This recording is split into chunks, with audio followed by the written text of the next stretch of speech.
তোমরা হাসছো কেন? কি বলছো তোমরা? দিদিমণি, ও শাহবলির চোরেদের বস্তির মেয়ে।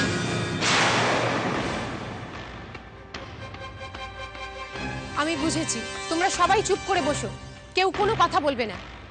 আমি এক্ষুনি আসছি। এই শোন, এখন কিন্তু আমার সব জিনিসপত্র সাবধানে রাখতে হবে। হ্যাঁ হ্যাঁ, ঠিকই বলেছিস। আমি ব্যাগে ঢুকিয়ে রাখি। হ্যাঁ হ্যাঁ, আমিও রাখি। হ্যাঁ, আমিও ব্যাগেই রেখে দেব। যে কোনো একজন ব্যাপারটা আমাকে ঠিক করে বল। জগন্দা, তুমি তো জানো যে শক্তি কিরকম একরোখা আর বেপরোয়া স্বভাব, কোনো আদব কায়দা তোয়াক্কাই করে না। তেমনি হচ্ছে ওর দলের সঙ্গভঙ্গরা। আজকে শক্তির দলের একটা ছেলে একজনকে মেরে সমস্ত কিছু কেড়ে নিয়ে চলে গেছে।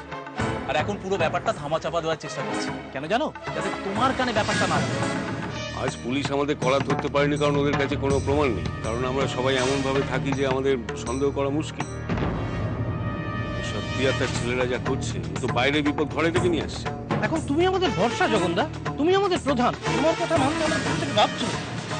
হ্যাঁ, শাস্তির সঙ্গে কথা বলতে হবে, এর তো একটা ফয়সালা হওয়া দরকার। অনেক কষ্টে এটা তুলে এনেছি। শেখর, তুমি আমায় বাঁচালে শেখর।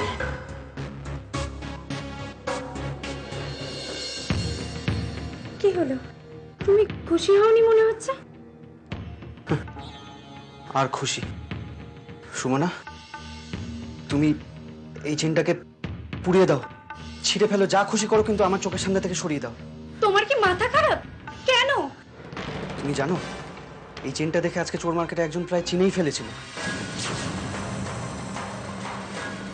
সে বলল এটা নাকি আমাদের রবিদার বউয়ের। কেউ আমার বন্ধু হতে চায় না, কেউ খেলে না আমার সাথে, কিন্তু কেন? কি করেছি আমি? হয়তো আমি প্রথম এসেছি, তাই ওদের আমার সাথে মিশতে একটু সময় লাগছে।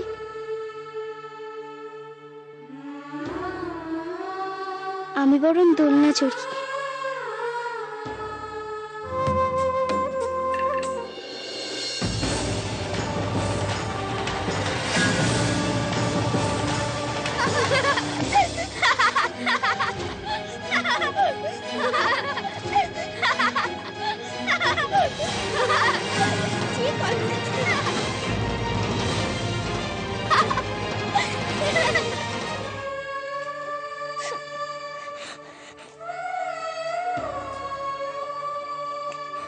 এটা তুমি রাখো মনোজ, এটা আমার আর লাগবে না। এটা তো হ্যাঁ, এটা তুমি আমাকে এনে দিয়েছিলে, কিন্তু আমি আর এটা পরবো না। কেন, কি হয়েছে? আমার দেওর যেটা আমাকে দেবে সেটা অন্য কারো কাছে থাকলে কি ভালো লাগে বলো? বৌদি, তুমি কি বলছো একটু পরিষ্কার করে বলবে? তুমি জানো, বাপ্পার মার কাছে না ঠিক এরকম দেখতে একটা কানের দুল আছে, সেটা আবার আমাকে দেখাতে কি পড়তে হবে? তাই? সে যাই হোক, আমার অন্য কারোর মতো দেখতে কিছু পড়তে একদম ভালো লাগে না। দুটো জিনিস একরকম দেখতে তো হতেই পারে।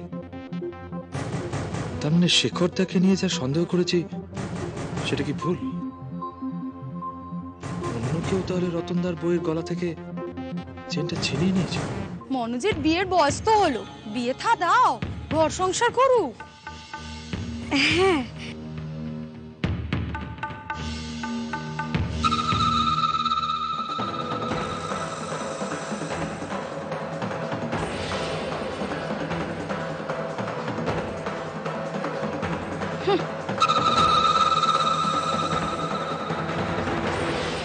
তোমাদের মতো ভোতা বুদ্ধি হলে সারা জীবন এক বুক তেষ্টা নিয়ে হাঁ করে সমুদ্রের দিকে তাকিয়ে থাকতে হবে।